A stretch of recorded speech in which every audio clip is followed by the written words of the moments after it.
So today I want to go over some interpretation principles because we've already seen how we used one of them called contrapositive analysis when we were looking at the law in Deuteronomy 24.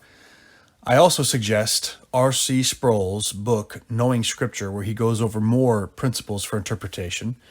And I'm going to proceed teaching some more and assuming a backdrop of that book as well. But in case you haven't read it, one of the big points in that book is the interpretation based on creation mandates. Whereas when the Bible appeals to the Garden of Eden or creation itself, or appealing to Adam and Eve for a reason behind a command or a prohibition, then that command specifically is tied to all human beings. It's not limited to a culture or a time or a place, because appealing to creation itself is appealing to all of mankind as mankind, and not appealing to mankind in terms of a Jewish setting or a Corinthian setting or a situational circumstance. Right now, I want to go over the interpretation of a specific word in Hebrew known as ishshah, which is Strong's Concordance 802, if you want to look it up. But it translates into two words in English, either woman or wife. It's the same word in Hebrew, ishshah. Now, that's not that weird. For example, in German, the word Frau translates in English as either woman or wife. So to know whether the Germans are talking about a woman in general or a wife specifically in a conversation is based on context. Contextual clues to the conversation, the wording around it, the situation, or just sociocultural norms. The same thing has to be applied when we interpret the Bible, specifically for this word ishshah or other words that are more vague than English distinctions that we have built into our language. So how do we translate this word? Well, I'm going to give 3 examples in the Bible, 3 case studies to show how we can appeal or how we can look at the context to know for sure which one it is. The first one is a proper interpretation by most English translators from the book of Ruth. Ruth is on the threshing floor where she meets Boaz, and Boaz, in their conversation, says to Ruth that all the townspeople know that she is a worthy woman, a worthy ishshah. Now, that word ishshah there could be translated as wife, but that would not make sense, because when Boaz is talking to Ruth at the time, Ruth is still unmarried. In fact, she's proposing marriage to Boaz at this point. So translators got it right because the contextual clues are plain and obvious that Ruth was unmarried at that time. So Boaz to call her a worthy wife may not necessarily make sense at that moment, but he was saying she is a worthy woman. Now, 2 case examples I want to go over that are wrong in most modern English translations. The first one is in Deuteronomy 21. Most study Bibles will have as a header over this passage concerning the law on captive slaves, it'll say the law on captive slaves, which is correct. But whenever they translate the actual English of the text, the word ishshah, when describing the woman there, is translated as wife, because the command is concerning if a soldier or man sees a woman that they desire among the captives and want to take her as his own. The English translations say if they see a woman and they want to take her as his own wife. And so many people translate that entire passage as a procedure leading into marriage with a female captive. The problem with that is there is no marriage mentioned in that text at all. There's no marriage, there's no wedding, there's no betrothal. And if this was a marriage, not only was there no mention of marriage, but sending her away, if it was a marriage, would be a sin, because it falls out of the category of the marriage and divorce laws already given in the Old Testament. And, as we're finding out, the articulation of those laws in the New Testament by Jesus and Paul. So this could be a divorce. I mean, God hates divorce in Malachi, and here this would be a provision for divorce based merely on him no longer having delight in her. Can't be. If you don't believe that, you're going to have to believe the next verse, which prohibits the man from treating the woman as a slave. It makes no sense to prohibit the man from treating her as a slave unless she was a slave while she was underneath his authority. While he sets her free and sends her off, she's free to go where she wants. She's free. And she can't be sold for money or be treated as a slave because he sent her off, because he's humbled her. By the way, that's a euphemism for had sex with her for the first time. Now, it wasn't a sin to send away a concubine, because the concubine was not married. She was a slave. We see that it is not a sin to send off a concubine because, A, in Exodus 21, the concubine has a right to expire her own contract and leave the master on certain conditions given, and there's no divorce mentioned there. But also, Abraham himself sent off his concubine, Hagar, whenever he was sending her off with his son Ishmael. That was at the behest of God as well, by the way. This situation is more akin to breaking up with a girlfriend than with going through a divorce. So there was no sin at all in ending a concubine or slave relationship between a master and a slave at all, because there was no marriage covenant between the two. But that makes no sense if she was his wife. No man, under any condition, sells his wife away or treats his wife as a slave.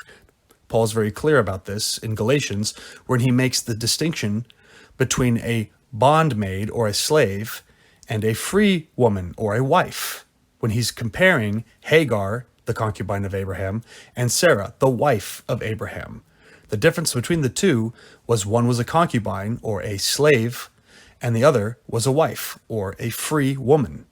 So the captive woman here should be understood as becoming the man's concubine, not the man's wife. And just in case you're wondering, whenever it says in the English translations, she shall be your wife and he is going to be her husband, the word husband there also has ambiguous meaning in Hebrew, because the same Hebrew word that translates into English as husband also translates as master. So that word right there, that phrasing in that particular passage is giving rules and regulations concerning how to take a woman on from another conquered country into the Israeli society as a concubine, not as a wife. All right, the second passage I want to go over is more controversial. It's concerning David, when God was speaking to David through Nathan. In 2 Samuel chapter 12, verse 8, Nathan, or God, through Nathan, says to David that I gave you your master's house, your master's wives into your bosom, and the house of Israel and Judah. And if these were too little, I would have given you much more. A lot of people think that these word ishshah there, your master's wives, means the wives of Saul, who then became the wives of David. But I don't think the word ishshah there should be translated as wives. I think it should be translated as women. Your master's women have now been given to you, David, into your bosom. The reason for that is because this is a categorical blessing that God is reminding David of having received from God. He received deliverance from the hand of Saul. He received Saul's house, the house of Israel, the house of Judah, and his master's wives. All these blessings have been bestowed upon David by God. And then he says, but you have done this thing that is evil. And then he proceeds after that to say, now all of these things are going to become curses. He gives almost direct inversions of the same blessings as curses to David for the evil that David did.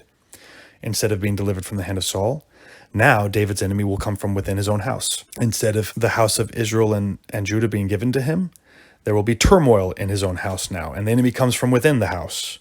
And instead of him receiving his women into his bosom, his women now will be taken away from him and given to his neighbor. And these women being spoken of in these blessings and cursings, 4 chapters later, turn out to be David's concubines. It's explicitly stated in chapter 16. And the neighbor, or the enemy from within David's house, explicitly turns out to be David's own son, Absalom. It's explicitly said in chapter 16 that Absalom did take David's concubines and had sex with them in front of all of Israel on the roof of the palace, fulfilling the curse given to David here in chapter 12.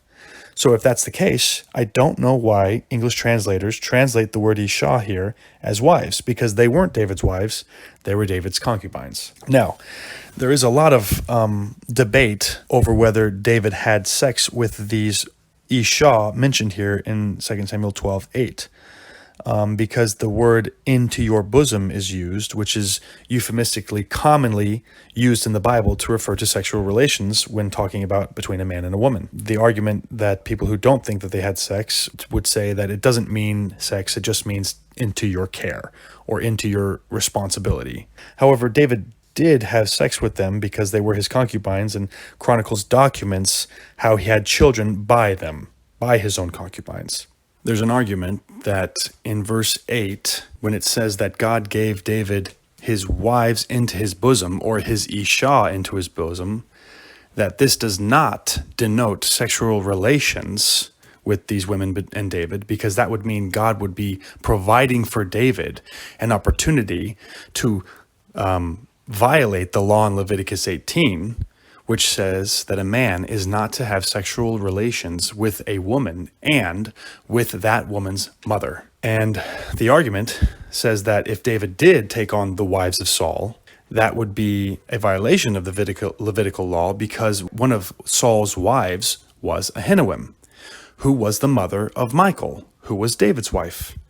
And since Ahinoam and Michal are mother and daughter, for David to have been married to both of them would be a violation of the Levitical law. And so God wouldn't have been saying to David that he gave his master's wives to him, because that would mean that God was providing a way for David to violate the law. Now that whole argument becomes invalidated and void when you realize that the women spoken of, the ishshah in verse 8 spoken of, that went into David's bosom, were not Saul's wives. They were Saul's concubines, as I've already shown. And Saul's concubines did go into the bosom of David. And none of those concubines that then became David's were Ahinoam. And thereby none of them were the mother of Michal, who was David's wife, because Ahinoam was not a concubine. The biblical translators know that the word ishshah can be translated as either wife or woman, but sometimes the translators, I think, I'm conjecturing here, feel a little bit of some pressure to try to force the concept of marriage and wife on the role of the concubine. Except for whenever the Bible articulates the role of the concubine, what her rights are, what her privileges are, what her entitlements are, and what her responsibilities are. And we see those roles being played out not only in the law of God in the Mosaic Code, but in the day-to-day life of the Israelites through the narrative stories. None of it lines up to being a wife, and none of it lines up to being involved as being a marriage. But a very popular opinion, wherever it came from, was that concubines were wives. And that's a hard belief to hold on to amidst all these verses. So the next best thing they can say was, well, they were secondary wives. And I think that kind of confuses the terms wives and secondary wives so as to speak as if they were all wives, when the fact is they weren't. Even the didactic portions of Scripture, the teaching according to Paul, make that very clear. They weren't wives. They were concubines, and concubines were slaves. They were bondmaids. And I just am trying to convey that distinction, that main difference in the translation of these verses, which are about concubines, that they shouldn't be translated as wife or wives, because they point, in fact, were not that. They were not in marriage covenants.